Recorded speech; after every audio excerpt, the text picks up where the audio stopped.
My approach to resistance training is the same as my approach to nutrition.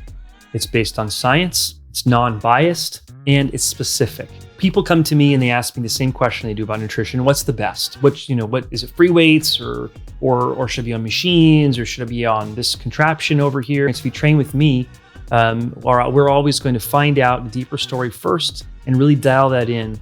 And I will never start recommending anybody certain movements until I've done a full analysis, seeing how they move and seeing their background. Now, with that being said, there are a couple things you'll find about my approach as a whole that are a little bit different. As an example, I use resistance bands almost in all of my training. Now, why is that?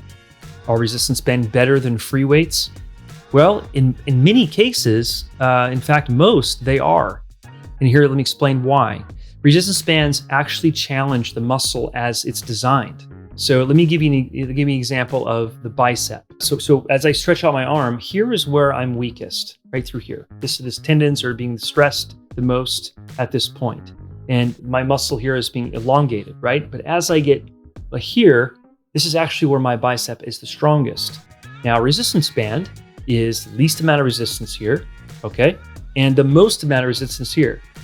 Makes sense? That's why I use resistance bands. I also use resistance bands because I can actually put them in my backpack. I can put over 1,200 pounds of resistance in my backpack. Can't do that with weights. That's allowed me to work out in some really cool places, maybe just out in the park or take up on a hike. I can do my shoulders, my upper body workout tied to a tree. That is really cool. Does that mean that I say you should never work out with normal weights? No. In fact, I'll use them in tandem a lot.